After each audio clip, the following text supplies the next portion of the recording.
Do you ever dream of starting something game-changing? Then Visa can help make it happen.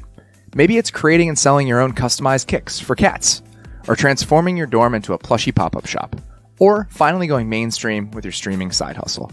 The NFL is full of game changers. Just think about watching Patrick Mahomes during his MVP season and knowing as you watched every single game that the league was never going to be the same. Whatever you're bold enough to try, Visa has the power to help bring your game-changing ideas to life. Visa. Anyone can change the game. In recent years, we've had a lot more productive conversations about how mental health fits into the sports world, from athletes taking time off to how mental health issues fit into the everyday importance of being focused and in the zone. More athletes are speaking out about the importance of mental health, but you don't have to be a pro to want to be at the top of your game. Everyone needs to take care of their mental well-being, whether you're an athlete or not. And therapy is the best way to keep yourself in peak mental shape. I'm a huge proponent of weekly therapy. I've gone for years now. I just feel like it's a great way to check in with yourself, talk about and assess your goals, how you're spending your time, what your routines look like. I know that it's helped me in a big, big way. And if you're thinking of giving therapy a try, BetterHelp is a great option. It's convenient, accessible, affordable, and entirely online. Get matched with a therapist after filling out a brief survey and switch therapists at any time. When you're ready to feel at the top of your mental health game, therapy can get you there. Visit betterhelp.com/maze today to get 10% off your first month. That's betterhelp.com/MAYS. This episode of the Athletic Football Show is brought to you by Kentucky Fried Chicken. That's finger licking good. Make everyone in the family happy with a 12-piece meal from KFC. Get all your favorites, like 12 pieces of their freshly prepared world-famous chicken, 3 drums, 3 thighs, 3 breasts, 3 wings, 3 large sides of your choice, and 6 biscuits. Order now on the KFC app or at kfc.com. This is the Athletic Football Show.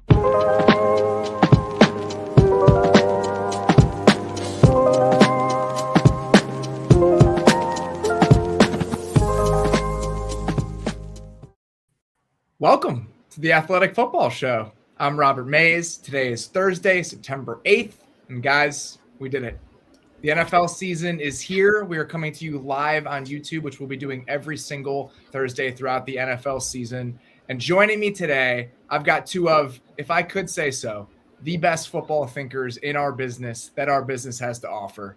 Up first, coming to you in high definition, my good buddy, Nate Tice. Nate, how you doing, bud?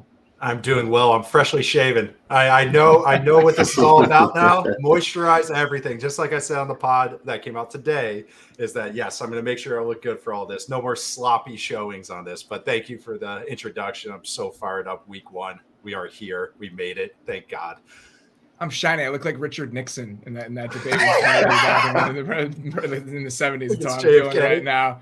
Also joining us this year, which I am thrilled to say, he will be doing this every single Thursday with us, the one, the only, Diante Lee. Diante, how you doing, man?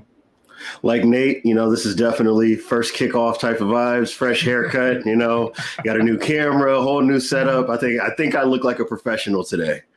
You look more than professional, my friend. You look fantastic. Before we get started with this, a couple quick reminders. Those of you watching on YouTube, hopefully you're subscribed to the channel. This is the first of many different YouTube products that we're going to be offering this year. We're going to be doing our Sunday shows live on YouTube. We're going to be doing this show live on YouTube. Our Monday mailbags are going to be live on YouTube. And we have a ton of standalone YouTube content that's going to be coming your way. Some of it is connected to the audio side of the show. Some of it is just YouTube executions that we're trotting out this year. But we're going to be doing a lot of new stuff. So please go subscribe to the channel, which you can obviously do below. If you're listening to this as a podcast, it's in the description. So go get yourself subscribed. You'll be happy that you did.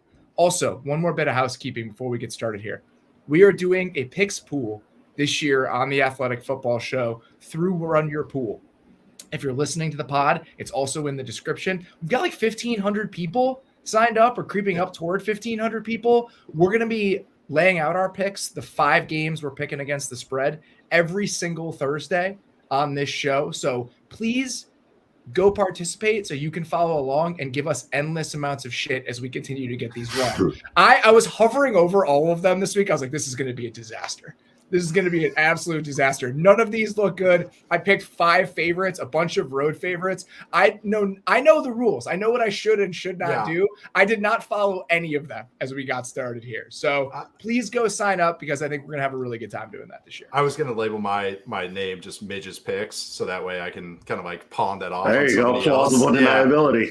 That's what I was going for at least. But nope, my name's on there. I'm in the pool. It's not Win Ben Stein's money. It's Win Fanatics gift card. But yes, it's still going to be fun. There are prizes. That's important to know. There are prizes, $250 Fanatics gift card, but we're also going to be incorporating people from the pool into the show. We've got so many athletic people. So please just go be a part of it. We're really trying to build a community here. And I think that's going to be one of the ways that we're going to have a great time doing that in what is our 3rd season, which is kind of crazy to think about at this point.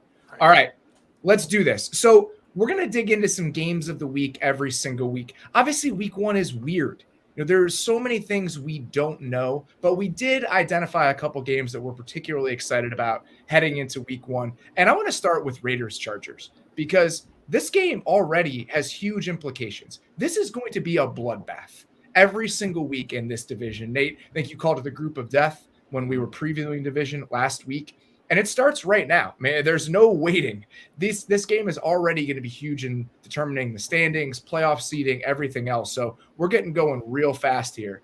The Raiders also, the new look Raiders with Josh McDaniels, with Davante Adams, just so many things to chew into here. And I want to start with that revamped Raiders offense. Nate, what is the number one question you have heading into this game about what that group is going to look like under Josh McDaniels? Yeah, this is the most firepower McDaniels has had in a few years, and I kind of want to see how he uses it. It's the first time he's had a number 1 receiver since Randy Moss.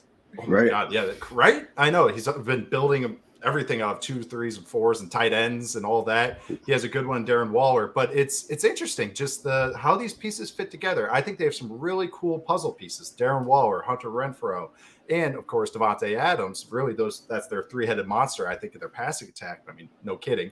But I just want to see how they use it. We've talked before. He signed Jakob Johnson, the fullback, the German fullback, for a reason. The last few years, with Mac Jones and even with Cam Newton, this offense was a lot of understanding. There's a lot of high formation. There's a lot of heavy personnel, 21 personnel, 12.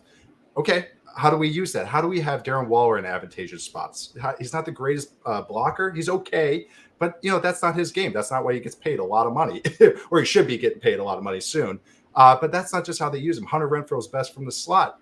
All right, how do they get the easy buckets with Davante Adams as well? Are they going to do it all in the progression of the pass? Is he always going to be the one on the play like he was with the Packers, where they moved him around and found the best spot? So I just want to see how they do this. How does these puzzle pieces fit together? Because I have become more of a fan of Josh McDaniels and putting together game plans over the last few years than I was maybe 5, 6, 7 years ago. It's like without Tom Brady, I've become more of a Josh McDaniels appreciator of what he can piece together with what different parts. But this is why it's so fascinating, because we've never seen Josh McDaniels with a player like Davante Adams. And I think I certainly appreciated a lot of the stuff the Raiders did on offense last year with Hunter Renfrow, with Darren Waller. I thought it was a well-constructed offense, the ways they threw the ball out of heavy personnel and the ways they created explosives. But they had a huge, huge hole in outside receivers. Zay Jones was their best outside receiver. Now they have the best outside receiver. So you have these two things that on their own, we've liked the certain flavors that they brought to it, but they're so different in what they're going to feel like based on the personnel that McDaniels has now and based on the type of receiver that the Raiders have. So Diante, with all of this uncertainty, we don't know what this is going to look like. Is it going to look like Patriots offenses that we've seen over the years?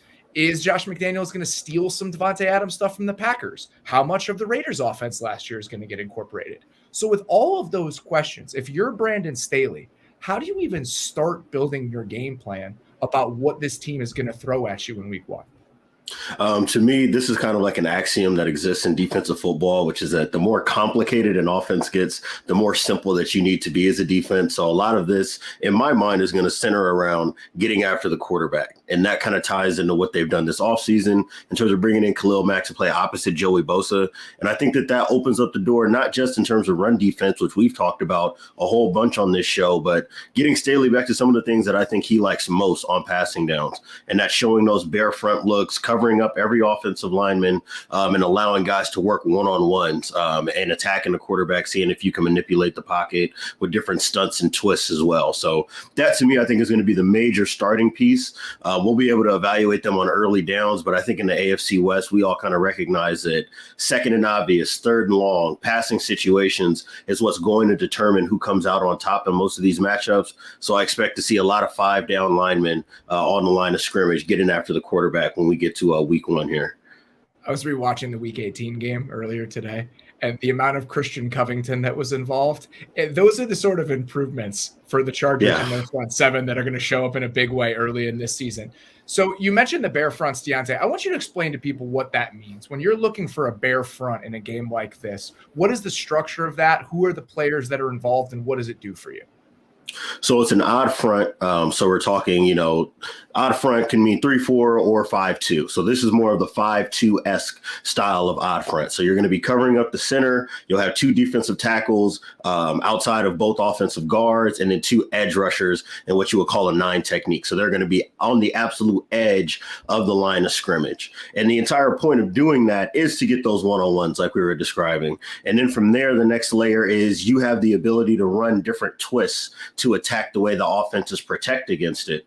Nate has obviously spoken about this, but you get what are called 5-0 looks, which means that the offensive line has to handle the 5 most dangerous or most likely to be dangerous pass rushers. And now if everybody's covered up, that means that each offensive lineman has a one-on-one that they have to deal with. And when you get that as a bare front type of rush team, now you can run what are called 3-man pass-offs, where you've got 2 guys slanting in one direction and 1 guy looping around to the opposite. And the point there is to try to create enough confusion to where the back has to pick up a defensive tackle, or you get a free run through from confusion on who has to pick up who as these twists distribute. And when you think about those 5 one-on-ones, those are the players that the Chargers have now. That's a one-on-one for Joey Bosa. It's a one-on-one for Khalil Mack. And one of those guys is going to be going against Jermaine Illuminor in this game. And this is the first test for this Raiders offensive line. As excited as we are about the skill position talent in Vegas right now, I keep almost trying to say Oakland. I've tried to say it like 5 different times over the course of this conversation. It's Oakland versus San Diego. And that's what it is. As excited as we are about the pass catchers on this team, and I think Derek Carr played really well last year. I'm curious what he's going to look like with McDaniels. But every time I start to go down the road with this group, it's like, oh man, I just don't know about the line. And it's not like they're going to have to slowly creep into this season before getting really tested. They're going against a team that has spent more on their defense, I believe, than any team in the league this year. The Chargers looked at the resources available to them because of Justin Herbert's contract and said, we are going to add star power to this defense. We're not going to see J.C. Jackson this week, but we are going to see Khalil Mack. And the Mack part of this, I've said this a few different times on the show over the last few months, but when I was in California at Chargers camp, I asked Brandon Staley, of all the guys you added this year, who gives you the most flexibility? And his answer was Khalil Mack, not because of what he does as a pass rusher, but because Khalil Mack as a run defender allows them to play nickel to everything. And the flexibility that they have now on defense, I'm excited to see what the Chargers look like after making all those moves. And the other big question I have is, and Nate, I'm curious what your thoughts are on this, what is the plan for Davante Adams? Is he going to be a piece of the Raiders offense, or are they going to construct the passing offense around him in the way that the Packers had for multiple years? Because part of the reason they made this deal, and part of the reason I think they're excited about this deal, is Derek Carr knows Davante Adams inside and out. And that connection has a chance to really be supercharged because of their shared history together. So how fast can he become the centerpiece for the Raiders that he was for the Packers? Yeah, and McDaniel's passing game so much is almost pure progression, left to right reads, right to left reads, where you're just really truly, if it's play action or if it's a drop back, of course, there's some exceptions to this, but generally, and that is going, okay, we're finding the best option. And when you had a supercomputer at quarterback for years and years at Tom Brady, the ball usually went to the right spot. And when it didn't, he was just like, screw it, I'll knife that one in there. But that's the thing is that's great when you have kind of a balanced offense, or a balanced kind of weapons. Now you got an alpha male, a quarterback or a receiver. So that's what the Packers would do is anytime it's third down, they put him in the slot. It was in the red zone, super designer play. Do they do that? It's funny. He was always the number one read in the progression every single time. Yes. And also those gimmies that he give him, the one-man bubbles, the two-man bubbles, everything. He would just kind of feed them. They just pepper and pepper and pepper and pepper. And so that's where I'm curious. Yeah, is that I'm with you. Is that does McDaniels go to, hey, I'm sticking with what's worked for me with maybe lesser talent around, or hey, let's open it up a little bit. Let's get back to some maybe 2009-ish looks. Yeah, with Moss, I guess, but also those types of offenses. I'm curious too. I love that you brought up the 5-0 stuff because with that offensive line, we think of tackles always with pass protection. That's what our heads go to. Tackles. Those 5-0 looks, you get a Khalil Mack or a Joey Bosa on a game, they're working against guards. They're going against centers. They're getting them against different players. And what that does is the offense, if you just have a 4 down front, okay, we can chip help for the tackles. We can chip help, or we can have the running back insert through the B gap or the A gap inside the guards and guards and tackles and the guards and center and help, give a little English in there. But maybe that's bad timing for that. But it's but honestly, when you get into a 5-0 look, just starting hot, guys. But if you get a 5-0 look, then it's okay. Who do we chip help? Who do we help? Because all of a sudden that guy at 52, or no, he's not wearing 52 anymore. But Khalil Mack and Joey Bosa, they're going inside, and now we can't really give that chip help. So he takes that away. So I know this chess match is going to be fascinating. And what Diante brought up about, and you brought up, Robert, about Khalil Mack helping him play nickel this whole time. Well, this is where Jakob Johnson comes in. Do they say, hey, you're a nickel? We got a fullback in there, and you're going nickel against us? Here comes ISO lead. Here comes lead draw. We're running it right down your throat. So it's going to be interesting. I think it's a who blinks first. Like, I think that's really what this game is, as far as personnel usage and as far as what we're trying to do on the game plan. A couple of little personnel things to consider. J.C. Jackson working his way back from that ankle surgery. He's very unlikely to play in this game. So you have a ding to the Chargers cornerback group immediately when they're about to play Devontae Adams. Darnell Parham, who has also been missing practice with a hamstring, probably unlikely to play.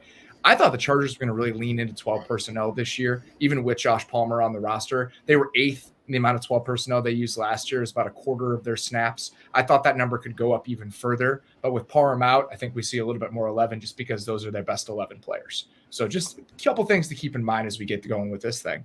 All right, let's get to the other side of the ball here. The Chargers offense against the Raiders defense.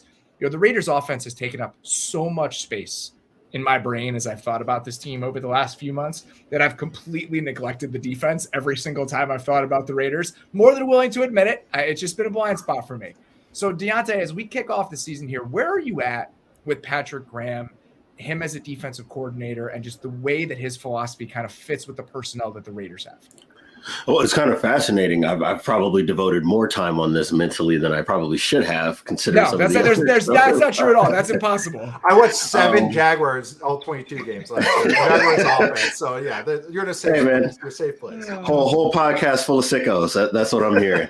But to me, it's kind of fascinating. It brings me back to a conversation that I had with Brandon Staley at the Combine, right? And one of the things that he really leaned on and that made me think about the NFL differently is a quote that he gave me, which was, in the league, you do what you have to do, not what you want to do. And I think about Patrick Graham in that kind of way, right? In 2020 in New York, it was soft zone coverage, and we have these monsters on the defensive interior. We're just going to let them eat up gaps in the inside. Leonard Williams can win one-on-ones if we can manufacture them for him. Dexter Lawrence is good enough to be able to stay on the field for most downs. And they were able to live that way. Then in 2021, it's okay, offenses know if you're going to play soft zone coverage, we're just going to dink and dunk and get a lot of yak yardage because you don't have the best tacklers up the interior. So now it's max pressure. So if the ball's coming out quick, we want to affect the quarterback as much as possible. More fire zones. And now looking at this situation in Las Vegas, I think that he's got to take some of the things that he did last season and kind of copy paste it over. From what I saw in the preseason, it was a lot of 3D, a lot of your typical odd fronts and slanting, maybe not to the same degree that Bill Belichick did last year, which is like very old school 3-4, showing you very static and then slant at the absolute last moment. But I think we'll see a decent bit of that. And then when it's time for passes to come, and this is where it's really relevant against the Chargers, we're going to see a lot of cover 2 shells. We're going to see a lot of soft zone coverage, take away those intermediate throwing windows and trying to force Justin Herbert and the rest of this offense to beat them vertically with guys that we don't consider burners. So that's kind of the game within the game that I'm really fascinated with on that side of the ball. Why do you think their front needs to slant that much? Are you a little bit worried about just the type of bodies they have on the interior being able to stop the run in a more traditional way?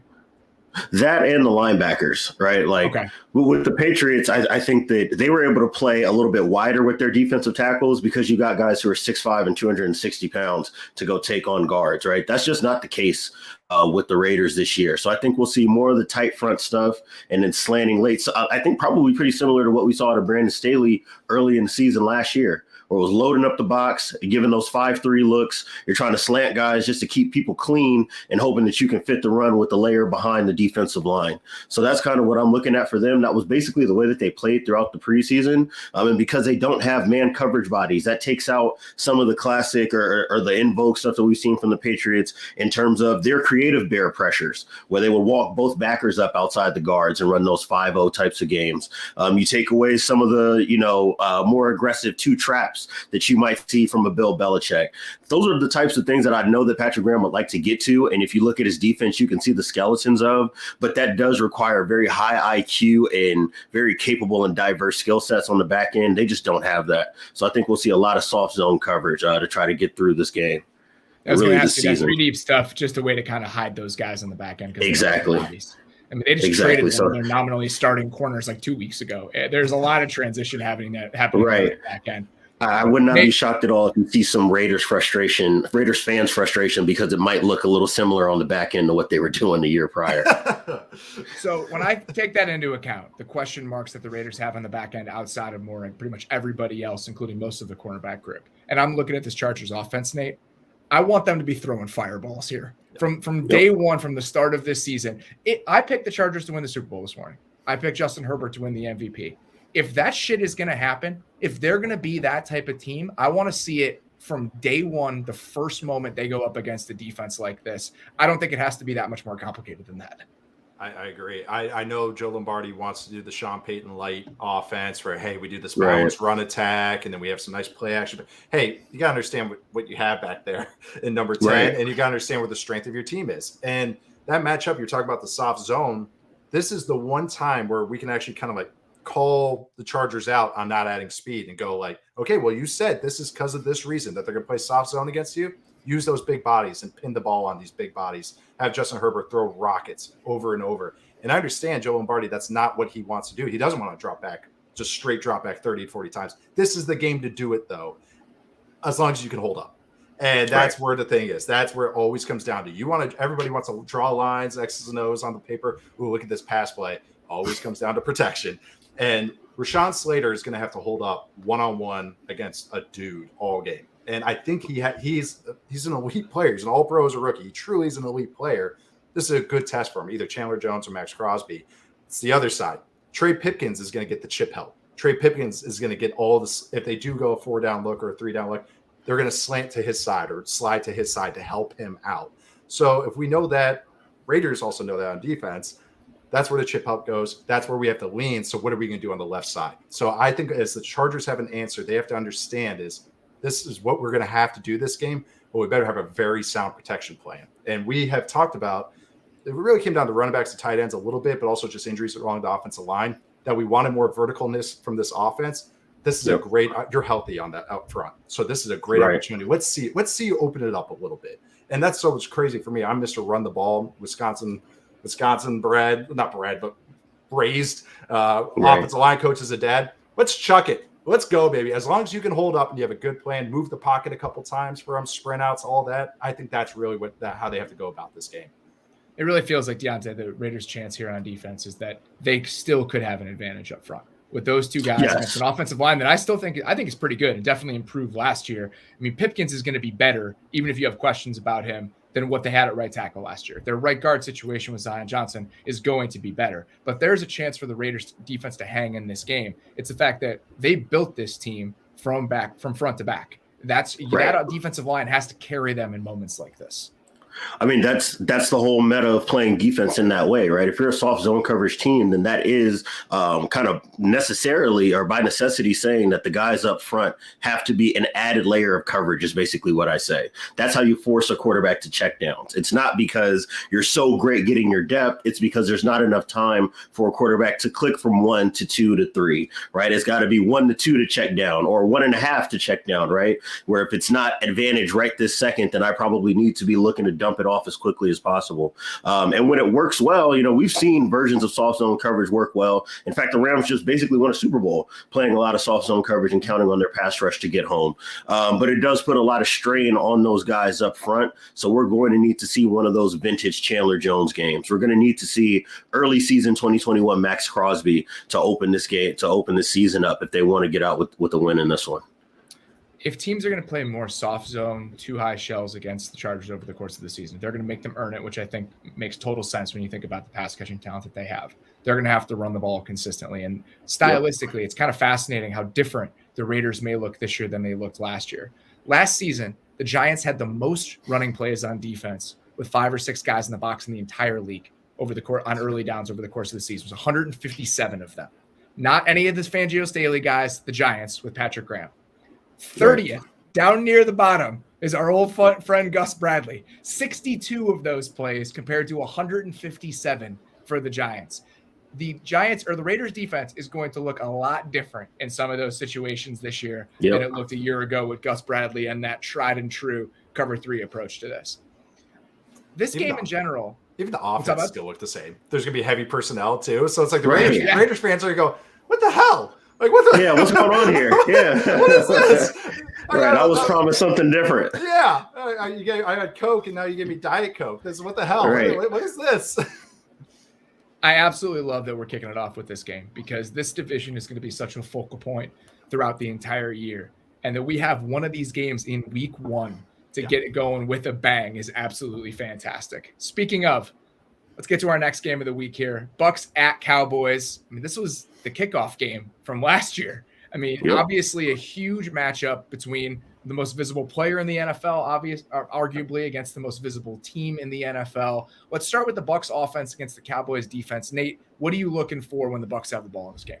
I really, the big thing is, are they sticking with their guns? They've had kind of I felt better about the Bucs 2 months ago, and I know they're going to end up being okay. But just some O-line injuries they've dealt with, obviously losing their center, and now they have Robert Hainsey there. I want to see them stick to their guns. We are a vertical passing attack. We have Tom Brady, the all-time great, back there at quarterback. Had some banged up at receivers. I'm not sure if Godwin is playing, but I want to see them just stick to their guns. So just keep doing what you're doing. If we're in second and long, we're going empty, we're chucking it.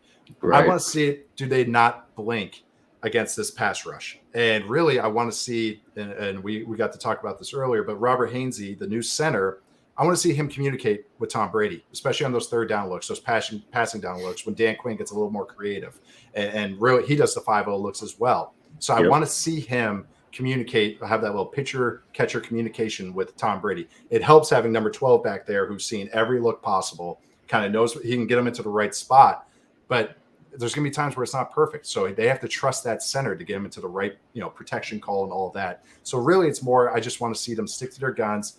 When they're running the ball, I want to see a little bit of Rachaad White, just because, some stakes on that. But I want to see that kind of get thrown in as well. But really just how much do they stick to this offense that has led them to so much success? And I don't want to see them blink. I don't think they will. I think this is a very confident team and who they have. They have Tom Brady. Obviously, I would be too if he was my quarterback. But I just want to see them do it because it's kind of been a weirdish past couple of weeks. I have to assume that if they're trying to create confusion, it's not necessarily about bringing extra bodies. It's about running more line games than you could possibly imagine. Yes. Because then you're taking the quarterback out of the equation and putting it more on the offensive line to sort through all of that. And that's where the moving pieces are. And we've seen the Cowboys do that. The Cowboys are not afraid to throw a million line games at you, even if they're not necessarily bringing extra pressure. And I have to assume that that's going to be a huge staple of the game plan they bring into this game. That's a great point. So just like just like running the ball, I'm sorry, Diante, but yeah, just like running the ball is like, hey, they talk about how timing is with running the ball. Passing off games is the same thing for offensive line. You have to rep the crap out of it. Hey, they draw the cards when it's blitz pickup. Might not be blitz pickup, but hey, we're drawing the cards. Hey, there's this game. You have to practice this game. Offensive line has to communicate. So if you have guys that haven't, Shaq Mason's new, he's a very smart player. But you get kind of these newer guys, newer bodies. They have to learn how to gel. Just as we talked about the run game, same thing for passing off games in the pass game. And it's just at a different speed in games. When you're playing against guys in practice, you're not getting ear-holed by the 3 technique. It's just an entirely different beast when guys are playing full speed, moving with truly bad intentions that they're not on the 5th straight practice in 95-degree heat in Tampa on like August 13th. Or it's a guy like me. Very, very different. Wearing an orange hat going, hey, okay, you got it. Good job. Yes. Diante, this feels for the Cowboys defense like the perfect test of that regression that you and I talked about a couple weeks ago when we had our questions about the defenses in the league pod that we did. This offense with Tom Brady, this group that is going to be coming at them downhill the entire game. We have concerns about what this team might look like on defense if some of those turnovers go away, if some of that chaos goes away. And this feels like the perfect measuring stick to start the season to see where they are on that front. Right. I mean, stylistically, this is the kind of offense that does put the most strain on this kind of defense, right? If you're a quick game type of O, Dan Quinn feels good about that because of those twist games, because of the tight man coverage that he wants to play, because he feels like he's going to be able to affect the quarterback. Actually, and Nate, when you jumped in front on the last point, you actually said what I was going to say. And it's a fascinating piece. It's a fascinating piece of football. And this is something I think that you and I talked about it with some of our colleagues in the offseason, right? Which is that as a defensive guy, if you want to make offenses think about protections the same way that you think about coverage, it is stunts, right? Because you have to work it. What are your checks? What are your adjustments? What is the front alignment? And how do we have to handle X, Y, and Z? If they present new information, who is responsible for that new information? So that to me is what I'm most fascinated by is, can you do enough with those bare fronts up front? And will you have enough on the edge that they have to honor in terms of Micah Parsons when he's rushing, in terms of DeMarcus Lawrence when he's rushing? Because that's what I think adds the most value to it, is when you have legitimate edge rushers on both sides. Because now we can't slide. We might have to keep a tight end in. And if you do that, now you're really playing at an advantage. You don't have to play straight man. You can play more fire zone types of coverage and flood some of the zones underneath. That to me is that fascinating kind of give and take. And the more that you can do up front, the easier it is to avoid that coverage production regression, the easier it is to avoid that sack production regression and turnover regression that we're expecting to see from the Cowboys this year. So yeah, stylistically, this is exactly what I would expect, or what I'm using to kind of gauge what to expect of the Cowboys for 2022. Let's get to the other side of the ball here with the Cowboys offense going against the Bucs defense. We saw this game a year ago. We've seen this movie already. Dak threw the ball 58 times. Teams just have not tried to run on the Bucs historically over the last few years. I think the Cowboys gave the ball to their running backs 14 times the last time these two teams played. That's a concern because Dak was limited in practice on Thursday. What a great note on which to start. All we care, the entire optimistic viewpoint about the Cowboys offense this year and why it wouldn't be the same as it was at the end of last season is that Dak would be healthier. So really good. I'm glad this is how we're getting going with the season. Nate, this feels like a fever dream for you though, because they're going to throw everything on Dak's plate in this game, and that's exactly the type of Cowboys team that I think you want to watch. Yeah, I already put that stank on him. Already, like our show yesterday, and also now he hurts an ankle. He heard the pod. He's like, "Oh man, no, my ankle's bum. Sorry, Nate, I can't do that for you." But I think that point you brought up about the run game, that's why it's so important with Dak. Even though not even talk about the offensive line, it's just that Vita Vea is a run game record, and that's what he does. He takes that card away from your hand. Like that is what he does. So I think with this offense, and this is something I kind of glanced back at the game last year and trying to remember what happened in that game, the second half especially.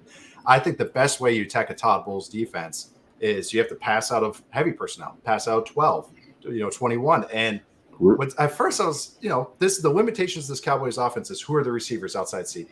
Okay, so all right, so we can't play all receivers other than CD. Oh, Tolbert, Jalen Tolbert. Michael Gallup. Yeah, thank you. There you go. Yeah, it's like I scouted or something. But but also with this, the passing out of that is Todd Bowles matches personnel.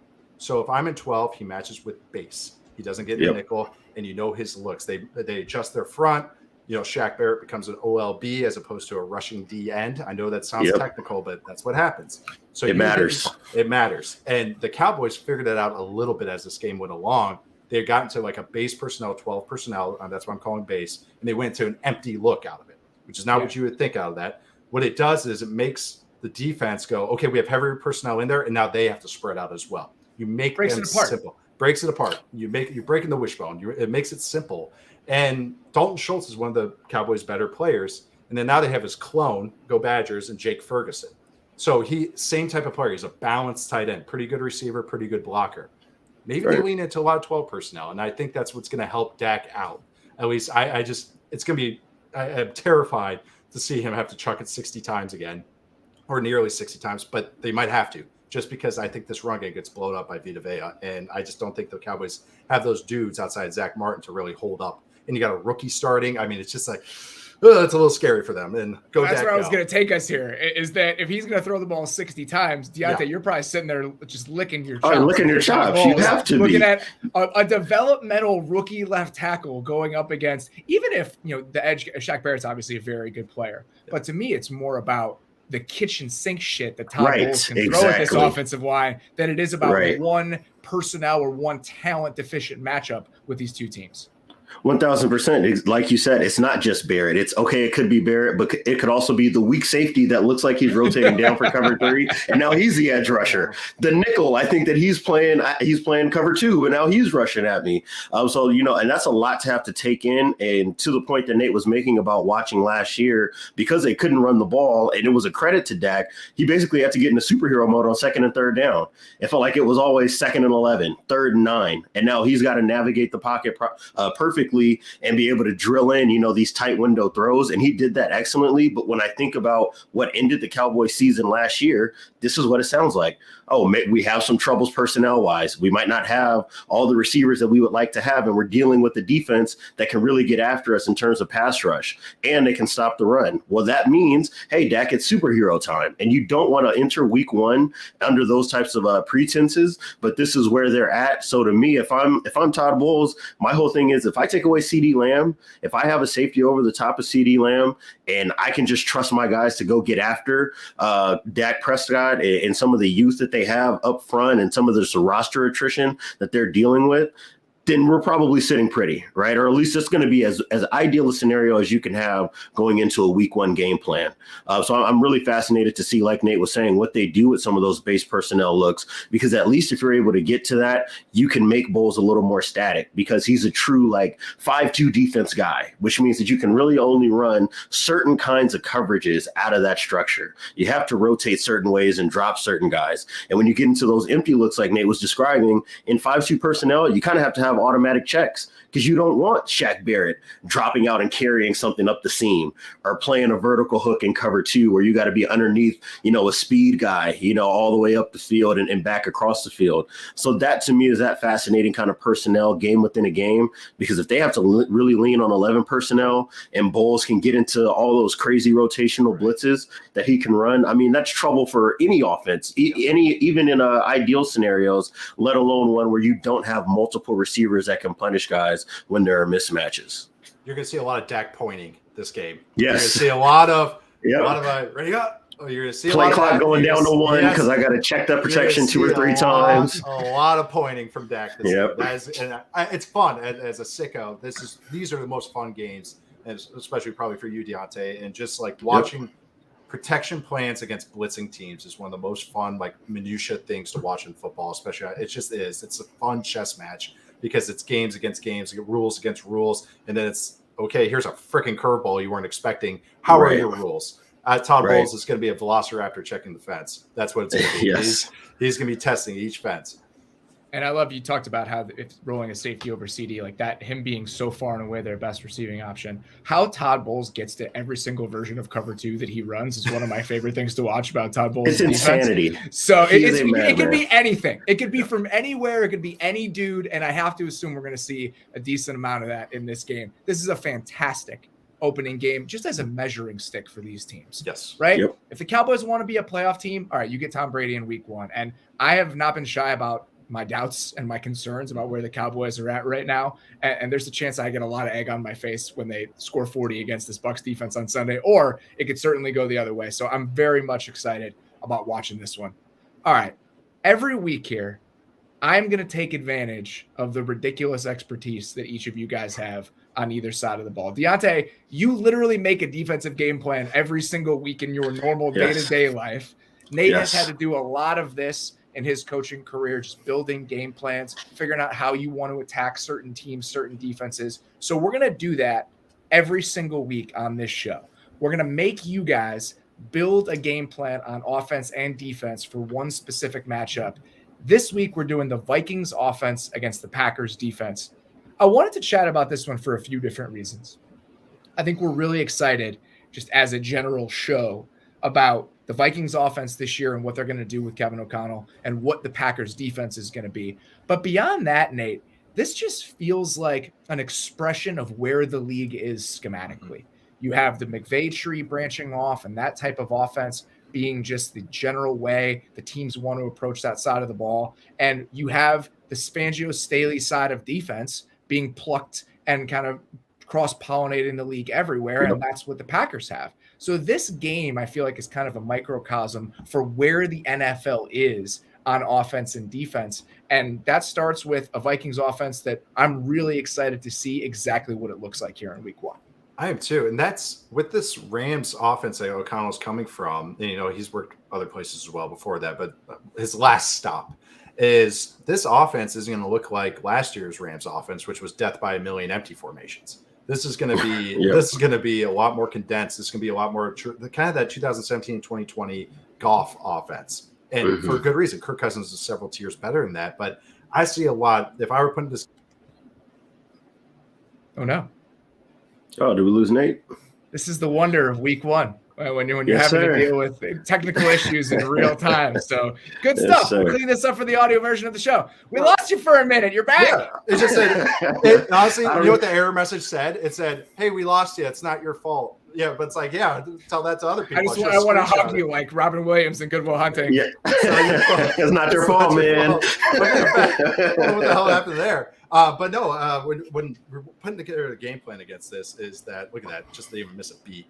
Is with this, with this offense is you're going against a Packers defense that I think they drafted a linebacker in the first round for a reason. So they want to be more nickel. I'm assuming the Vikings are going to be a lot more 11. Because just we lived in dime over the last couple of years. I mean, that's the difference is that most teams are living in nickel now. The Packers couldn't over the last couple of seasons because they were doing everything in their power to get those linebackers off the field. Yes, exactly. And so, we have a rookie there who can run. I mean, he can run like a deer. He's a crazy athlete. He's a good player.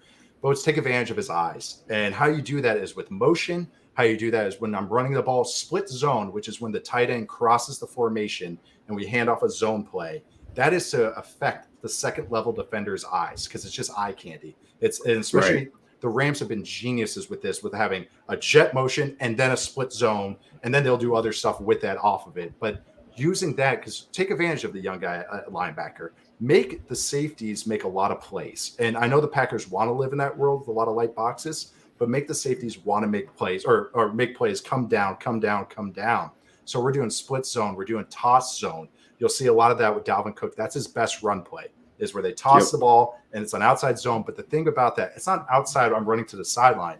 It's out. It's stretch and skid north. Stretch. They want to hit that. They want to make their stuff look like outside zone. They're not running outside zone. It's a lot of mid zone. It's the illusion of outside zone. That's what this running game is built on. And that's what it is. And I think that's, again, this is a team. It's a light box team with a young linebacker playing. That's what you want to attack. And then getting into the passing game is we're going to talk about a matchup, but I would say going with the play action stuff, all the play action off those run games. I know that's a kind of a no kidding comment coming from a Rams offense and also with Kirk Cousins, but this is how you have to do that. You're putting the safeties in a bind. Now the safeties are the ones that have to go up and down, up and down, up and down. So you want Amos and Savage. Okay, they're at 9 yards. Okay, they're kind of hey, I just got blasted in the face by Cook at 8 yards. Right. I'm not doing that again. I'm creeping up. I'm making sure I got full head of steam. That's where you hit him over the top. But that's going to take being patient and sticking with your plan and making sure everything's sound. So and Kirk Cousins is not scared to do this. I could see Justin Jefferson and KJ Osborne going deep. The alert is live this week. That was what, if I were coaching Kirk Cousins, I'd say, hey, the alert's very, very alive this week. Make sure you throw one or two. You got to keep the safeties honest. That is the whole game plan for the Vikings, keeping the safeties honest more than anything else.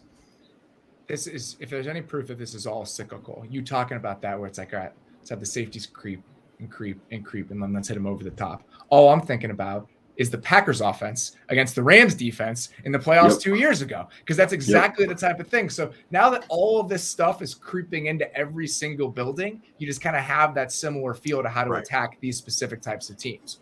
So Diante, I mean, if you're going to try to keep the Vikings at a disadvantage in this game, if you're Green Bay, if that's the game plan they want to run, what is your mindset walking into this thing?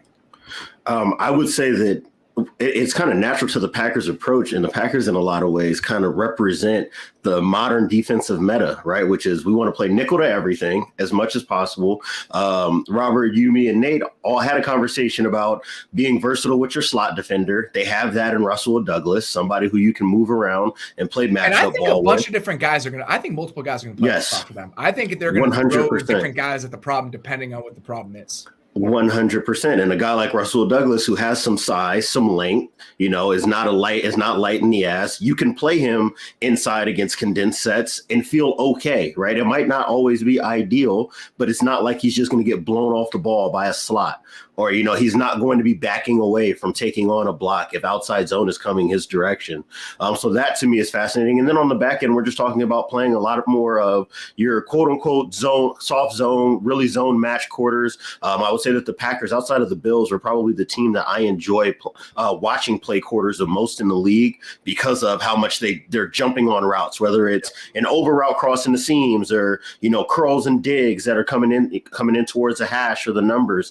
They're very aggressive with that. So it does make for a really interesting kind of stylistic give and take in terms of fitting the run out of nickel. They have these big body guys. Their outside linebackers, when they play defensive end, look almost like the old school kind of Tampa 2 defensive lines where everybody's 6'6", 270 with long arms. We're not winning with speed. We're just trying to beat the hell out of tackles. You've got Kenny Clark. You've got Dean Lowry. You got Jerron Reed. You got all these big body guys that can help you take on or stop the run in theory, but that was not the case for them last year. And now that makes a guy like Quay Walker that much more important, right? If you're going to be a 4-2-5 nickel defense, but we want to fit everything similarly to how we do out of the 3-4, and you're taking one of those defensive linemen off the first level, Quay Walker and Devondre Campbell have to be able to fit when the ball gets vertical, like you were talking about with those mid-zone plays. And all that eye candy makes you slow down for a step. It's okay, or where are they attacking? Is it boot or is it mid-zone? Or is it full outside zone? Is it toss?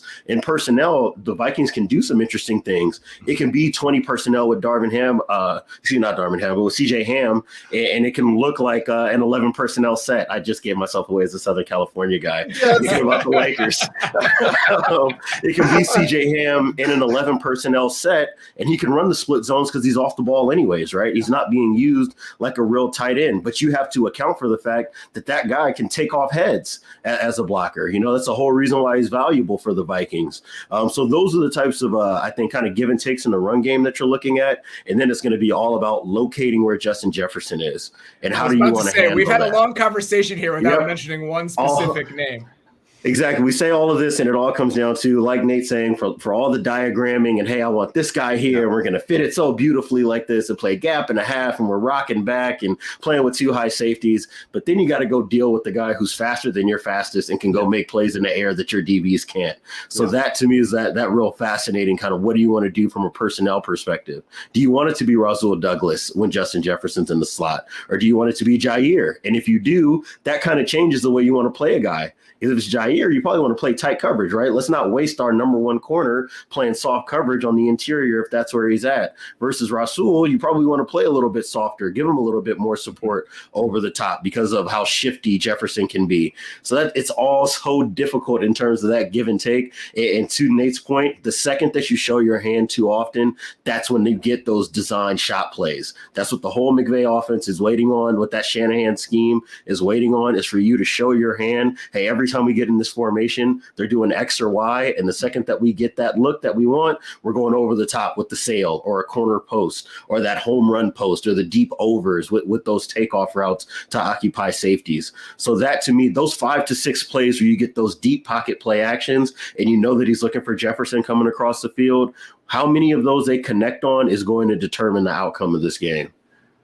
And Nate, you mentioned when we were talking about this game a little bit earlier that you thought that the more third downs that the Vikings offense had to get to, the more this game played into the Packers' hands. Yep. 100%. It's like most offenses, of course, you want to get first and second down, but whatever that number is on third downs, you can tell who wins the game. If this game ends and we see 18 like third downs that the Vikings face, I can tell you the Packers won. Like, it's just like there should be an over/under number. I'm sure there is on some gambling site. We're all sickos now, but no, it's when we talk about game wreckers and or coaches and players and just in general, we talk about game wreckers or changing the math. We usually talk about the quarterback running. That's what stars do. Like, I love Diante bringing up how, okay, if we do that with this corner, then we have to do it this way. It makes those guys think. But just like in the last game we talked about, or a couple of games ago, just talking about, chip help. When you have two dudes rushing the passer, okay, well, now we have every play we put on our game plan, we have to make sure we have accounting for that star. We have to make sure we're accounting for it. And that's where the Packers have some dudes at DB, especially at corner. I really do think they're the best corner pairing in the league. So now, if I'm the Vikings, we have a dude too, but let's make this a little easier on ourselves. So let's get more bunch. Let's get more condensed, because now we're making them, and Deontay would speak to this better, but when you're in a bunch look, defenses have to make a check. Most of the time, they have to just go, okay, you're in a bunch, okay, box it, or other terms. I'll just throw that one out there. Right. But now we can make you more basic. We can make you go, hey, we're in bunch. They're checking to this. Here comes drive, which is a crosser and a dig. I think Kirk Cousins is going to have to. I don't think you're going to see a lot of balls down the sideline. I think there's going to be a lot of balls over the middle of the field in this game. And I think that's the way that the Vikings have to attack it, especially when you have a dude at Justin Jefferson. Let's unlock him just a little bit more. Let's get him the point man and bunch, not just as a blocker. That's what people think is a Cooper Kupp role. What really helps with that Cooper Kupp role is getting him on the inside and getting him over the middle of these juicy areas if teams want to play this way. So that's the way to go about it. Make them be not Packers aren't too exotic, but now we're taking another thing away from them where they might have an advantage. Well, to me, that's the most fascinating thing about Justin Jefferson, right? Is that you can use him maybe not like Robert Woods as a blocker, but like Robert Woods as a receiver in the McVay offense, in terms of all of like those swing motions where you can get the ball to him on screens and create yak opportunities. He can be the guy running the slide route, which is when it looks like split zone, like Nate was talking about. And now he releases out into the flat. And now there's no corners covering him. It's a linebacker chasing him out to the flat. And that's a perfect type of situation. And then the fact that he's one of maybe the 4 or 5 best route runners, if not top 3 in the league, you can do all the stuff vertically or in the intermediate areas. That is going to be something that I will be monitoring a lot early in the season, is just how many of those roles that they built out in Los Angeles with McVay that you can say like, hey, Justin, you can do that. You can do that. Right. I think it's truly everything. The game this way. Yeah. I think it's truly everything except the formation blocking stuff. I think every other role we saw a receiver play, Cooper Kupp, Robert Woods, whoever, over the last couple of years, he can do all of that. And it's not that he can't do the blocking stuff. I think that it's that Cooper Kupp is an unhinged person that wants to do that shit as a superstar receiver. So everything that's not that, I think he'll be able to do. And what I want to see is, what does the prodding look like from the Vikings offensive staff? And I think you're going to see so many little tiny wrinkles. We've discussed this in the past. The DNA of the offense is the same, right? Like the things you theoretically want to do, they share some commonalities. But it's all right, we're going to go empty out of 21 personnel with CJ Ham. We're going to put Irv Smith and CJ Ham as the number ones. And then we're going to see what you do to Justin Jefferson out of that look. How this staff just rolls out shit like that to see what'll work and what won't, and putting him in advantageous spots. I cannot wait to see what that looks like, because now we have a group of coaches that just spent the last season engineering opportunities for a guy who got 190 targets. Now we see that type of mindset being applied to arguably the most talented receiver in the entire league. That's what that Rams offense does, is that they can make, even what you're talking about the empty look. And hey, that's what, when we say opening script, opening 15, that's what you're doing. You're going, okay, where they play to empty there? Okay, coverage. Yeah. Okay. Where they play when we went 21? Oh, they didn't match it there. Okay, so we can come back to 21. We can get them there. Like, that's what you're kind of doing. This Rams offense, what I always loved, and I think we all do, now we're talking about the Vikings, but just this Rams offense was all these looks look the same. So they go, okay, jet sweep, then we fake the jet sweep, then we run a winebacker run, and then we run a play action, and then we run a screen, doing it at tempo sometimes too. And it's just so as soon it's rock, paper, scissors. The defense goes, okay, well, this looks just, oh shit, there's Justin Jefferson getting a jet sweep going around the side, because we just got told we don't have to worry about it. Hey, they just hit us with split zone. We got to get downhill, and now, oh shoot, now we got tight. That's what they're doing. They're just, like you said, they're just poking, prodding, and that's what good offenses do. And I think I'm very optimistic that O'Connell took the right lessons. I think he's a very smart coach when I've spoken to him, and I'm very excited because I think he has the pieces to do what he wants to do, and I think it's gonna be cool. This is an awesome matchup. I'm like sitting here smiling, just thinking about what this is going to look like on Sunday. I cannot believe the football is back. All right, we got plenty more to talk about from week 1. Before we do that, let's take a quick break. Style isn't like math. There isn't one correct answer for everyone. It's all about finding what's right for you. Finding the perfect suit is impossible, but finding a suit that's perfect for you is simple thanks to Indochino. Choose your favorite fabric and customize every detail to find the look that's perfect for you. Submit your measurements online or get measured in-store for a custom, made-for-you fit at an incredible price. And with their fall collection featuring new colors and premium fabrics, you'll be in style all season long. I have multiple Indochino suits that I've worn over the years to every event you can imagine. Weddings, parties. I love how fit it is to me, and I don't have to worry about getting it altered or changed. I bought a suit off the rack recently, and getting it altered cost a couple $100. It was such an ordeal. With Indochino, you never have to worry about it. Everything fits perfectly and is made to your exact specifications. You can get a premium personalized wardrobe without spending a fortune. Shop custom-fitted shirts, casual wear, outerwear, and more. They're always adding new designs and fabric options, like their latest fall collection. Design your perfect suit with Indochino. To get $50 off any purchase of $3.99 or more, use promo code MAZE at Indochino.com. That's INDOCHINO.com, promo code MAYS. Sunday Night Football is back on Peacock and NBC. Experience live games, full replays, exclusive post-game breakdowns, and so much more. Watch the biggest and brightest stars like Tom Brady and Patrick Mahomes conquer the gridiron and fuel your fandom with commentary from the hottest talent in the booth and the studio. Hear Mike Tirico with the play-by-play, commentary from Chris Collinsworth, Melissa Stark on the sideline, and Maria Taylor with pregame coverage. When you stream Sunday Night Football on Peacock, you'll get access to tons of live sports, hit shows, new movies, and more, like the NBC Sports virtual channel. It's your always-on destination for sports talk and news, with great shows like Pro Football Talk, Brother from Another, and Chris Sims Unbuttoned. Join today and stream whenever you want, wherever you want. Because if it's made for Sunday night, it's made for Peacock and NBC.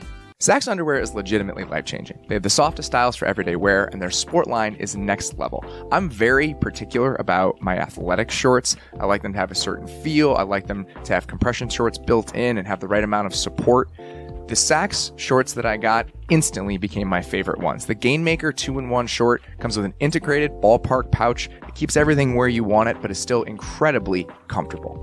And here's the kicker. Everything is backed by Saxx Comfort Guarantee. That's 100% satisfaction or your money back. All you need to know about how great Saxx products are is that the Diggs brothers, Steph and Trayvon, are both some of their biggest proponents. Their patent technology with the ballpark pouch is a built-in hammock that keeps your stuff in place. So naturally, it made sense with these two guys who are great at securing the ball. So head on over to Saxx.com/maze and get 10% off plus free shipping using promo code MAZE today.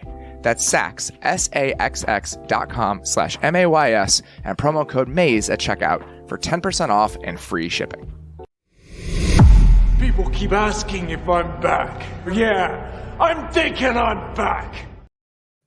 So, I love that so much. This is the stupidest idea we've ever had. All right. We've talked for a few weeks now. I think one of the growing storylines about week 1 is how many revenge games there are. And this comes up all the time in the NFL. So-and-so has a revenge game this week. You know, this guy's going back to play his former team. Not all revenge games, though, are built the same way. Not all have the same amount of revenge baked in. So what we're going to figure out here is how much revenge is actually in play with all of these games. And we're going to do this on the revenge scale. And there's no better measure here than, to me, the pinnacle of revenge content, and that's John Wick. So each one of these games, we're going to give 1 out of 5 wicks for what sort of revenge factor is involved with these matchups. This is truly the stupidest thing we've ever done on this podcast. All right. And we gave out a title belt. Russell Wilson going back to Seattle. Nate, how many wicks are we giving Russell Wilson going back to play his former team? We are giving them 4.5 John Wicks. And I don't know. I think Russ killed Pete's Graphic dog. is so dumb. I was gonna say we're almost at a full dead dog situation. Yeah, Russ killed Pete's dog. I think that's what happened here. So I don't know if that should go 5, but 4.5. 4.5. I love it. I think that's very fair. Based on all of the bad blood that seemed to be kind of brewing there by the end, and the story that came out on ESPN earlier this week, I think that this is Russ's chance, Diante, in my mind, be like, listen, you thought you made a mistake by cranking the let Russ cook dial. You did make a mistake trying to scale that back a little bit. This is now my chance to shape the offense, to be the guy, to have this team build everything around me, to make me the focal point. I'm going to show you what you missed out on. Yeah, I mean, that's the gamble, right? That's the whole point of what we're doing is what Russ is looking to do, which is to show I can run the Russ offense. Right. And it's my ideas. When it works, when the stuff works, it was my ideas. Right. Not the brain trust of John Schneider, Pete Carroll, and Russell Wilson and whatever insert offensive coordinator that lasts for 2 seasons before being moved on from. OK, that this is all about Russ. And I think that, he's in one of those dispatching spots. of offensive coordinators over the course of the last decade is like OCs and O-line coaches, man. It's quite the graveyard over there between OCs and O-line guys. How many more bodies from John Wick in the first movie or Seahawks offensive coordinators over Russell Wilson's tenure? Those are the Russian gangsters. Tight margins. Yeah, we're talking tight margins there. And I think that from Seattle's perspective, this is also a chance for them to not only kind of tell Russ to shove it, but for Pete to also show I'm the one who can evolve here. Right. That my ideas of evolution, that I can change my franchise on the fly, regardless of what the win-loss record may be for Seattle, because it's not like we expect them to contend for the postseason, but to show that I've got good enough ideas or I can bring guys in that can make this thing go with or without you. So that's a big kind of interesting thing is it's not just Russ versus Seattle. In a lot of ways, it's almost like Pete versus Russ and Pete versus the NFL at large. That was something that I wrote about this offseason is he good enough or is he smart enough to bring in the right guys to evolve this thing on the fly? So that makes for 2 really interesting subplots as we go through this. Well, you got ahead of me because I was going to ask you what your favorite non-revenge subplot of this game was. You already gave me one. Nate, what is another? What's your other one? Lay it on me. So my other one would be this is a great opportunity to evaluate those 2 young tackles because it's Chubb and Gregory. Chubb and Gregory versus Lucas and Cross. So that to me that's the big non-Russ, non-Pete Carroll storyline. This is going to be the first data point we have into whether or not they actually did hit with 2 rookie tackles coming out of this draft. And if that's the case, then I think almost no matter what the results of this is, Pete can look over at Russ and kind of stick his tongue out and say, hey, we got the thing that you said we could never get while you were here. This is all I've ever wanted in a football podcast. We have a John Wick meter with Keanu Reeves' face on the YouTube, and now we're talking about Abe Lucas content. Like, this is all the stuff I want to hit in what I do in my day-to-day life.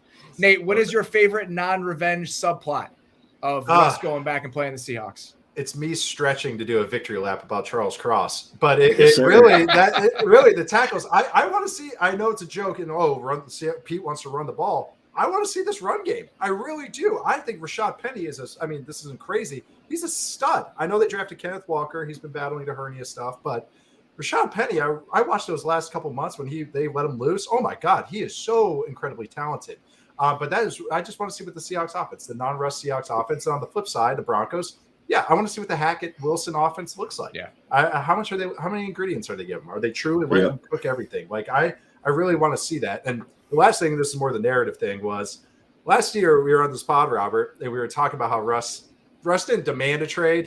They said if I wanted to be traded, these were the teams I would like, which is what was the funniest thing ever. And then Rodgers kind of threw his hissy fit as well, but they did it in their own ways. And then the ESPN article comes out, and they said Russ was watching the Super Bowl between Mahomes and Brady. And I was like, I knew it. They watched that matchup. Those 2 watched that matchup and go, no, it's our time. It's our time. Yeah. Right? They're saying passing the torch and all. And that's what happened. And I was sorry. I was like, confirmed. The article confirmed it right there. But I want to see these teams. I love the new looks for both ones. I want to see it. I want to check out Geno Smith. I want to see him with this offense when it's not, Bob McAdoo calling up plays for him.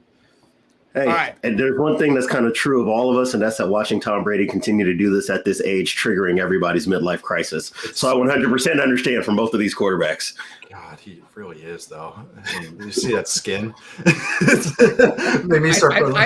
I turned 35 like last week, and I was horrified about the idea of being in high definition on these podcasts, and being 45 and being Tom Brady. Again, we joked about this with Sando. I think my personal beauty budget is a little bit different than Tom Brady's, if you get my drift. But all right,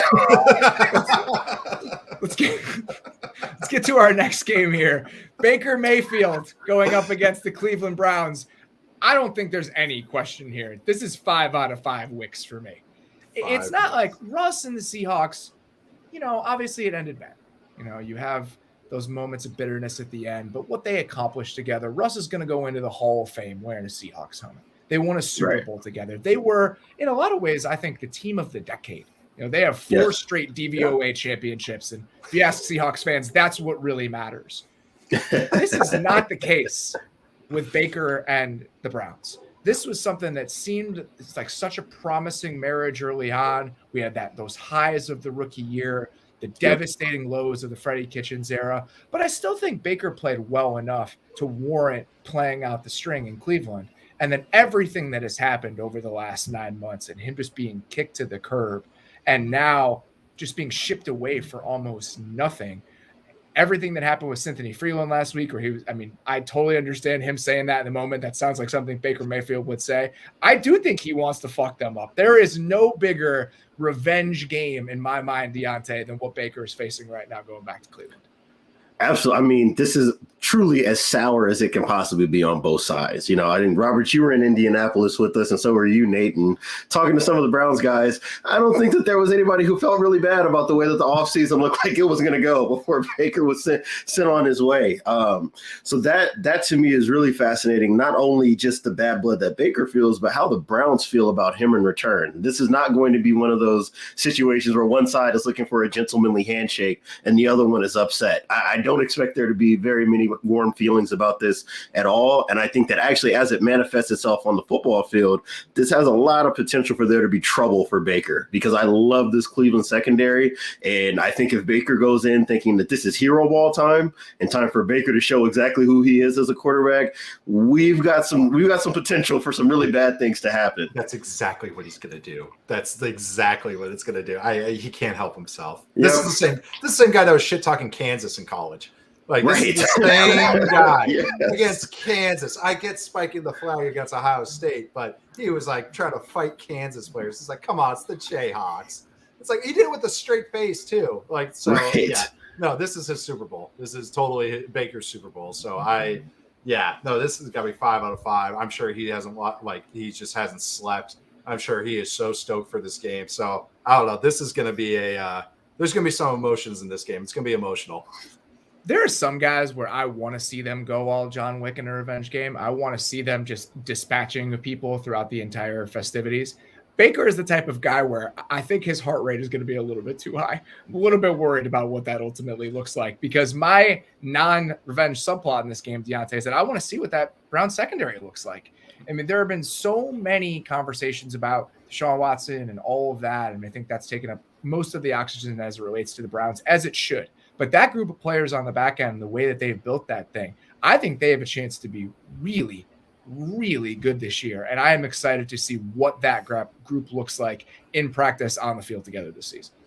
I mean, they can do so much with that personnel. You can play any coverage shell that you want. You can match up however you want to. To Nate's point, I would say that this secondary is probably right up there with that Packers tier in terms of pairs of guys between Ward and Newsome. And you have what you have at safeties, right? You have Greedy Williams, all these guys who are available to you. So I'm really fascinated to see what the priorities are in coverage. How do they want to deploy these guys? How do you want to deploy a Jeremiah Owusu-Koramoah? What is the shells actually going to look like, especially against a quarterback like Baker, where we know that he really wants to work the ball in the middle of the field? That's what he's most comfortable doing, and they can really squeeze the seams by moving these coverage shells around. Nate, what is your favorite non-revenge subplot of this game? One is Ike Ekwonu versus Myles Garrett. It's a really good one. Hey, welcome to the NFL, bud. This is what it's going to be like. So I want to see that. I want to see how he hangs in there. I think it's going to be a little tough for him. So I also want to see how Carolina helps him out. Yeah, I just want to see Baker in this McAdoo offense. I think, McAdoo looked like in the preseason he wasn't really changing much. Lost slant flats. It looked like the back was from 2015. And so that's going to be a hell of a test. Hopefully he sprinkles in some play action, help Baker out, make it simple, move that pocket for him. I know the offense line is better in Carolina. It's not good, though. That's the thing. That's the difference. It's better, but it's not like this elite unit or anything. So you're going to have to help them out. And, you're trying to – I'm curious how gung-ho Baker's going to go. Like, that's what I'm curious to watch. And I'm excited to see Christian McCaffrey back, too. It's just like kind of like a little subplot. What's yours, Diante? For me, I think that these two things are kind of tied together. So one will inform the bigger piece, because what I really want to see is what the Browns receiving core looks like, especially when there's a number one corner type, which I think JC Horn can be, to match up with Amari Cooper. How do you generate real passing offense? And this is all going to be warped because of what we know of this quarterback situation, right? So who knows how much passing offense they're really even comfortable with showing, under Brissett until Deshaun Watson becomes available again. But I really want to see, do they even believe that they have a number 2 wide receiver on roster based on the way that they call this offense? We're going to see a lot off of that. And because of that, with what Phil Snow is able to do when he sees opponents that he does not think he has to respect in terms of coverage, you get some of the most creative pressure pass off of that old Vikings double mug type of looks on passing downs.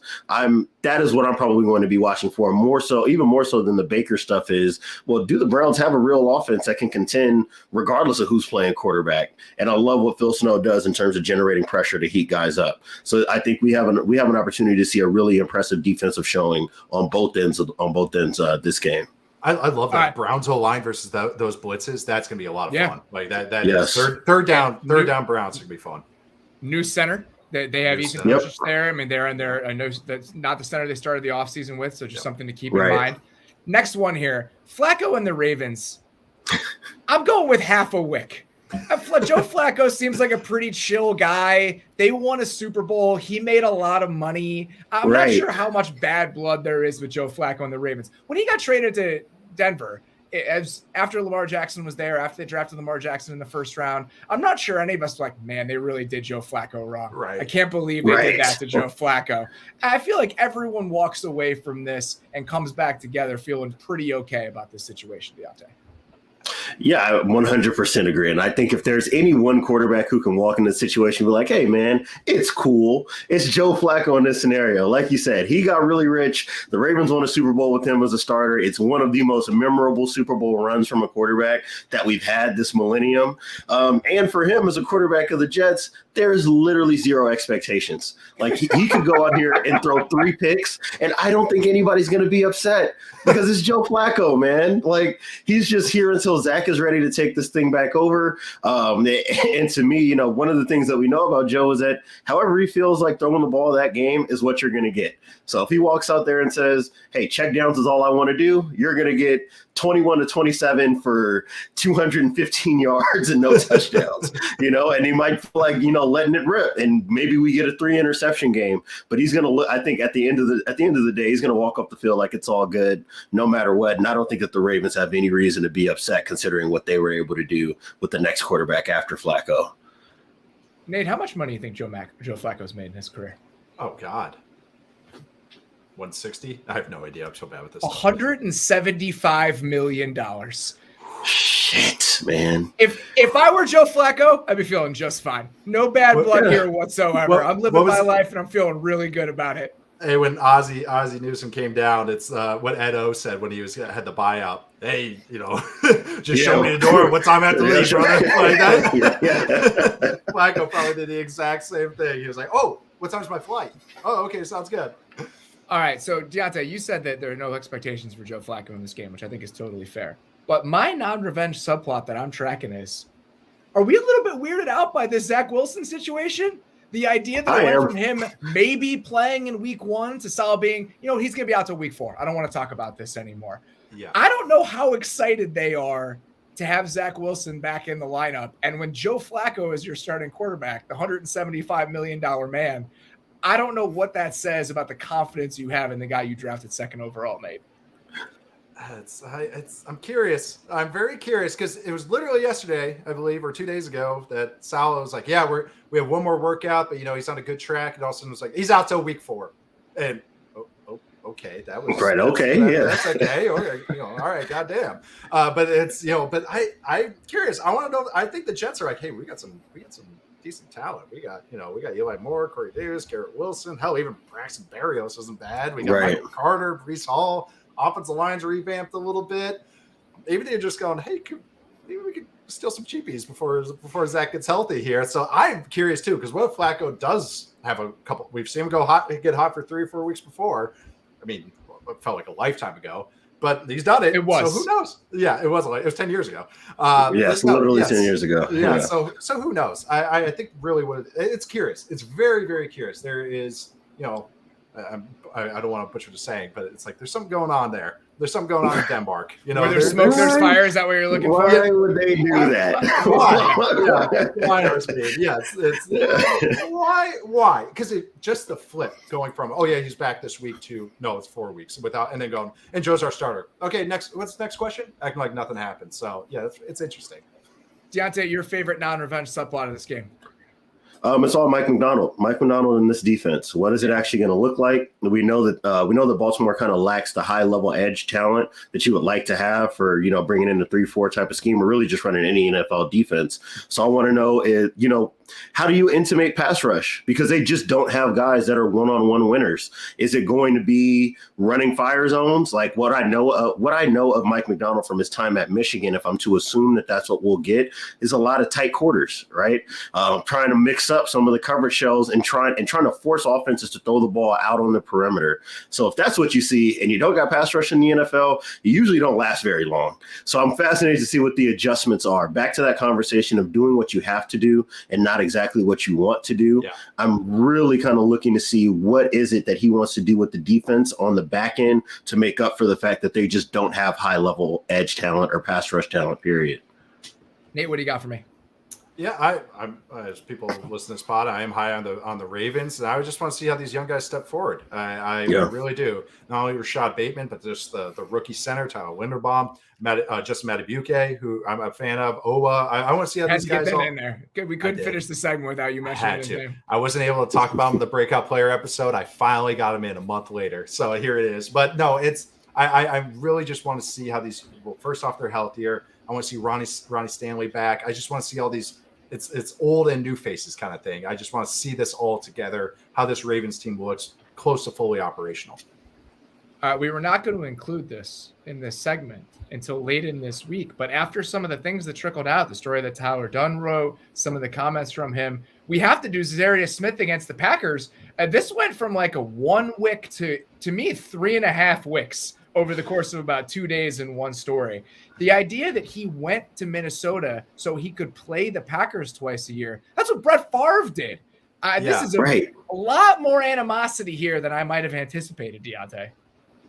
I mean, I just had no idea that it was that salty. I thought the last year there was just a matter of like, hey man, I was hurt. It was going to take me a while, and now that I'm back, I'm just trying to give what I can. I didn't know that there was all this animosity in the building with Za'Darius Smith, and he does not come across as a guy who invites that. So I'm really interested to see after the game if we get even more context behind exactly what this situation was, because I'm blown away by what we found out this week. All right, we don't have to dig into the non-revenge subplots here. We spent a lot of time talking about this game. Can I give the LaFleur quote, though? It was hilarious. LaFleur had the M. Bison quote from Street Fighter. He was like, for me, it was just Tuesday. Like, he was just, I guess you have to ask him. Like, he had no idea what, like, he was like, okay, all right, I guess we're rivals now. I'm Packers Vikings. But it was just, I know. I think it surprised all of us. And so, Don Draper thing, I don't think about you at all. All right. Yeah, right. Exactly. So every week on this show, we are introducing a segment that I am very, very excited about. On Sundays, what I have, my setup at home is I have a 4-box on my main TV. I have the Bears and a TV on the corner, and I have Red Zone on another TV. So I have 3. I split the main TV into 4 boxes, and I can never figure out what the 4th game should be. I always struggle to figure out the 4th game. So this year, You guys are going to figure out the fourth game for me. I solicited some of the arguments on Twitter. We're going to, by email, have somebody send them in every single week. I want you guys to convince me why your team should be on the 4 TV. I got some pretty good ones here about the Panthers-Browns game, and that's the one we're going to go with. Matt Aquilza says, this feels like a layup. No, without discussing any of the on-field storylines, Icky in his first start against Myles Garrett, Brissett starting his first game for a team with a Super Bowl roster, McCaffrey's return, etc. It's Baker Mayfield against his former team. People have been asking, I wonder how Baker's going to play in a revenge game. That seems like something he would care about. We already have the answer. Baker threw for 545 yards and 7 touchdowns against Texas Tech while he was at Oklahoma. There are going to be fireworks in this game without a doubt. Why would you want to watch Jags Commanders or Giants Titans when you could watch Baker Mayfield throwing flaming daggers into the heart of the entire city of Cleveland? Or he could completely implode, and any optimism that us Panthers fans have felt over the last few weeks could be out the window by 2:30 p.m. Eastern. This is why we're doing this segment. I want one of these every single week. As the season continues to go, I want these to be more and more unhinged. So that's why we're only doing these through email. Only the email submissions will be considered. Matt, thank you very much. Browns, Panthers, 4th screen on that main TV Sunday at 1 p.m. Eastern. It's all because of you, buddy. Send Robert nothing but schlock. Just the schlockiest game. I'm into it. I'm ready. I'm ready to jump into the garbage. It's not about which game I want to watch. That's off the table. It is whatever the best argument ends up being, and that was the best one. All right, before we dig into a lot of the mystery and uncertainty surrounding Week 1's most compelling matchups, we're going to take one more break. What goes with a great summer vibe? How about a checking account with no monthly fees? Like a cool breeze, Chime is a refreshing way to handle your money. With no monthly fees, no maintenance fees, or minimum balance fees, it's how banking should be. When you need to access your money, you can do so fee-free at more than 60,000 in-network ATMs at many locations like most Walgreens, 7-Eleven, and CVS. You can also send money to anyone, even if they aren't on Chime. Fee-free for you and no cash-out fees for them. Chime, no monthly fees, no vibe-killing fees. Signing up for a Chime checking account only takes 2 minutes and doesn't affect your credit score. Get started at chime.com/maze. That's chime.com/MAYS. Chime is a financial technology company, not a bank. Banking services provided by and debit card issued by the Bancorp Bank or Stride Bank NA members FDIC. Out-of-network ATM withdrawal fees apply except at MoneyPass ATM in a 7-Eleven location and at any Allpoint or Visa Plus Alliance ATM. Other fees such as third-party and cash deposit fees may apply. With Masterclass, you can learn from the world's best minds anytime, anywhere, at your own pace. You can learn how to cook with Gordon Ramsay, improve your filmmaking skills with James Cameron, or learn how to make pastries with Dominique Crenn. With over 150 classes from a range of world-class instructors, that thing you've always wanted to do is closer than you think. I've loved taking the cooking classes with people like Thomas Keller, Gordon Ramsay, just working on the nuts and bolts of cooking. I feel like I've started to enjoy it more. I have baseline skills that I didn't have before, and you just feel like it's a fulfilling experience all the way around. I highly recommend you guys check it out. Get unlimited access to every class, and as an Athletic Football Show listener, you get 15% off an annual membership. Go to masterclass.com/firstdown now. That's masterclass.com/firstdown for 15% off Masterclass. Oh, what's in the box? I was hoping we were going to get that. Yeah, I was too. I wasn't sure we had the soundbite or not. So I was not sure we had the clip, but we got it. So I was pretty excited. Week 1 every single year is a mystery box. We have no idea what we're going to get from some of these teams. I wanted to ask you, do you have a favorite like Week 1 memory just that was sprung on you? Were like, holy shit, I was not ready for this. Oh, Randy Moss's first game was. Oh, that's a really good one. That's a very good one. And I was, 9 years old, and I didn't go to the preseason games then, so I had no idea what was going on. And all of a sudden, the hell is 84? This is fun. So that's my favorite Week 1. I actually have a couple. Yeah, the Packers redid their stadium in 2003, and the Vikings went in, beat them. And then also going for 2 against the Saints when I was with the Raiders in the Superdome. So I had some fun Week 1 ones. Don't talk about Week 17, though. Week 1. Let's stick with Week 1. The one that I always remember, Robert Griffin's first game against the Saints, where we just had no idea what it was going to be, and they went supernova on offense in that game. He threw for 320 yards on 26 attempts, and I was like, what is this? Yeah, what the hell is this? Because that's what Week 1 is. And that's the question, Diante. We have no idea what the hell this is. So we're going to play what's in the mystery box here and run through some of the biggest questions we have and what we want to know about these individual games by the time we end up going to bed on Sunday. We can run through these very quickly. Nate, Patriots, Dolphins, what do you want to know about these teams by the time the game is over? What the fuck are these teams? That's really, it's really what it That's why comes we down get to. paid the big bucks. That's fellas. it. Only note I had. That's all I got. One bullet point. That's all I got. I just want to figure out what the fuck's going on. Diante, what do you got? It's similar. Just what is this Dolphins offense like? Yeah, is it really going to be is it the 21 personnel, Kyle Shanahan stuff? Like, are you going to run RPOs? How do you generate explosive O? Like, because I have a really hard time kind of squaring what I think about Tua Tagovailoa and the Shanahan offense plus the personnel that they have. So I'm going to have to see it before I get any kind of conception of what this is supposed to be.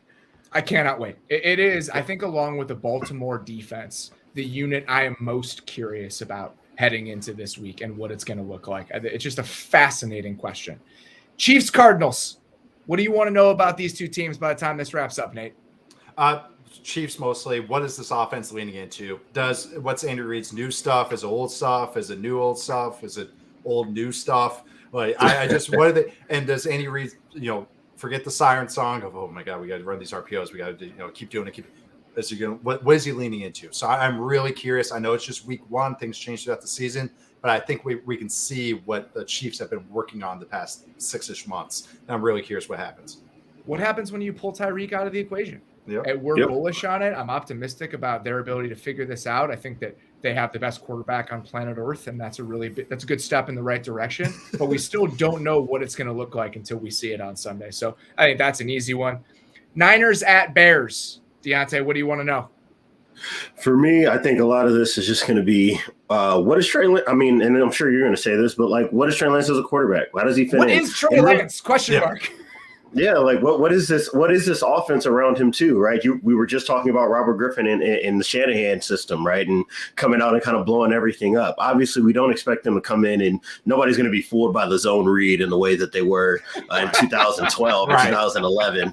But I'm fascinated by just personnel usage. I think we were talking about this in the NFC West preview, Robert. Deebo Samuel is basically this team's RB2 now, like full on, because of what they don't have in terms of the depth. How do you use him? How do you use Elijah Mitchell? How are you able to generate, the play action game? There are so many stylistic differences between Jimmy Garoppolo, who's much more of a quick game, deep pocket play action type of quarterback, and Trey Lance, who I think might be best on the move, changing the pocket, giving him some space, maybe shrinking the field in terms of his progressions. That's what I'm fascinated to see is like, it's a whole different page in the Shanahan offense, I think, to unlock what Trey Lance is as a QB. So that's what I really want to see, how that looks. I just need to know if this Bears support system, the coaching staff, this offense is enough to keep Justin Fields alive and to have him show tangible growth over the course of this season. Do they look like a real big boy NFL offense, and has he taken big strides from where he was a year ago? I think the answer to that might be yes, but I desperately want to know by the time it's 4 p.m. here on Sunday. And my God, what a defensive line for this O-line to have to run the same I'm so genuinely concerned for Braxton Jones' well-being. I understand why he is the starting left tackle. Yeah. I think if it's close between him and 30-something Riley Reid, see what you got in a 5th-round pick. You might as well, because that's the stage of your franchise that you're in. Right. That poor kid. I mean, this the worst possible first game, because going against Joey is miserable because of all the shit that you have to deal with. Nick Bosa is like a more violent version of his brother. It is an angry version of that. It's awful. I feel truly scared for the man, but hopefully he'll be okay. Jags at Commanders. Nate, I think there's really only one question that matters for you in this game.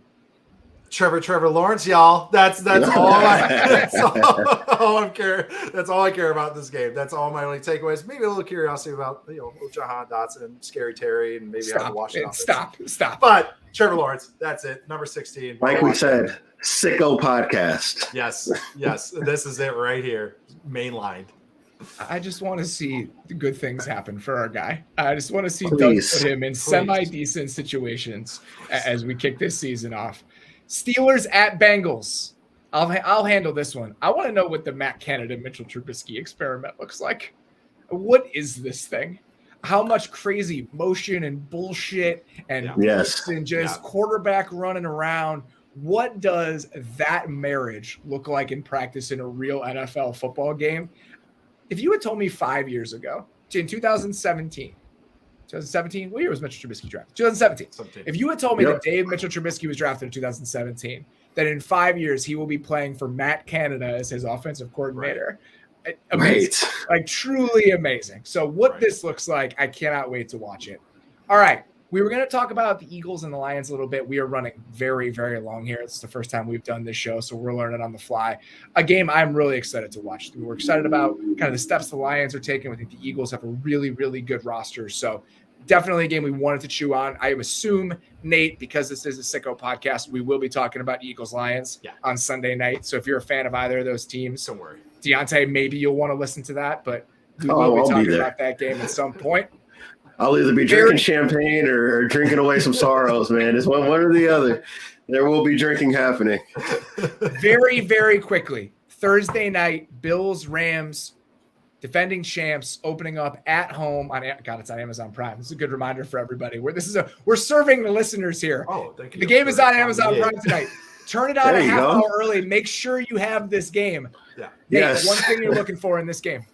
I want to see how the Bills, kind of what the new wrinkles for this Bills offense. What are they not so much leaning into, but how have they polished their attack? I think that's the best way with a new offensive coordinator, taking some lumps last year. What's this new kind of 1.5 version, I guess, of this offense? That's what I'm really curious to see. One thing you're watching tonight, Deontay. We've been talking all offseason about how teams might approach the quote-unquote unblitzable quarterback or unblitzable offenses. This is going to be a major data point in that way. You know, how are the Bills going to adjust? They've got the firepower not only up front but in coverage to handle a lot of what McVay likes in terms of the empty stuff and taking deep shots down the field. So this is going to be one of those narrative builders, not just for both these teams, but for whatever the league-wide narrative offensively and defensively is going to be. So that's our first look at that. I love that narrative builder. That's exactly what it is. That's awesome.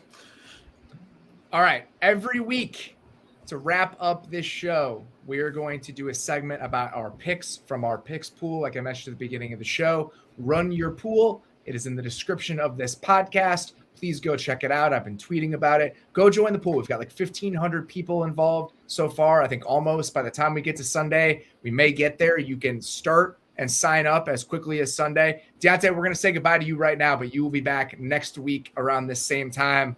Really excited to do this all year with you, buddy. Yes, man. Can't wait to be back next week. Let's see, bud. Oh, look at that. Bella just kicks him out. He's like, my time. Now we can't hear you. You kicked Deontay out and your mic is not even on. You should be embarrassed. I've been sitting here for 90 minutes. I'm going to take these glasses off and get serious because I'm ready to talk a little bit. What's up, guys? It's been a great show. Hi. Hello there. Good to see you. I'm teeing you up. You are going to be involved in our pick segment. You have a rich and storied history doing gambling content and podcasts. You are also hosting a gambling show for us on the Apple Plus feed every Sunday. Tell the people about Best on the Board before we dig into this. Yeah, check us out every Sunday. It will be me and Austin Mock, who is our senior gambling writer here at The Athletic. This will be found on Apple Plus. You can also find it on the Athletic app. So a great reminder to go sign up and subscribe to The Athletic if you haven't already, theathletic.com/football show. We'll be just doing, running through 5, 6, 7, 3, however many picks we like. Austin and I are going to get through, tell you why we like them, back them up with some real hard data, and then get ready for the football day ahead. All right, we're here. I talked about this a little bit already on the show. I'm terrified of how this is going to go. I have not bet on football really in my life for a few different reasons. Ethically, it's kind of a sketchy gray area, so that's why I don't, as somebody who covers the league. The other thing is, every single time I look at a line, I'm like, that seems right.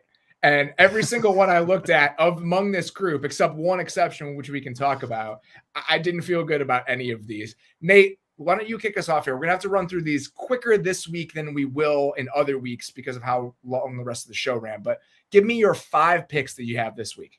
My favorite one, and this was what it was on our pool, which was Chiefs minus 3.5 at the Cardinals. So I'll be giving the pool odds because it's kind of super contest rules. We're going to give the pool odds. They lock on Tuesday for what it's thank you. That is up to like 5.5, 6 if you're actually betting it somewhere today. Thank you. So, but Chiefs minus 3.5 for this at the Cardinals. Even at 6, I like it. Next one, I like the Falcons plus 5.5 hosting the Saints. I'm taking a lot of home dogs other than the Chiefs there. Other than that, I like the Jags plus 3.5 at the Commanders. Why not? Why not? That's my narrative. Let's go with it. Let's actually bet on it. Also, I switched this one late. Another home dog. Vikings plus 1.5 hosting the Packers. That's more. I think it's going to be a tight game. I think it's going to be a back and forth game. I'm really excited to watch that game. Really, that's the one I've circled and highlighted. And then the last one is Monday night. It's the revenge game for, I don't know who, Pete and Russ, or I guess it's the Velvet Revolution of revenge games. I don't know what it is. Yeah, thank you. Hey, we got the John Wick graphic. I have the Seahawks, though, at plus 6.5, I believe it was, hosting the Broncos. And in real life, I'll just tell you, I want to see that get up to 7 because I also think like 97% of the action so far is on the Broncos. Come on, Vegas, bump it up to 7, and then I will put real money on that one. But yes, those are my 5. That seems pretty high. I wasn't going to touch that one. Mm-hmm. All right. This is going to be terrible. I have 5 favorites, which I know is wrong. Oh, boy. And I have a bunch of road favorites, which I know is wrong. So here we go. There's a lot of road favorite options this week. There are a lot of road favorites. So it's not as if I was picking them on purpose. I think a lot of just the favorites, period, are on the road this week. But I don't know, man.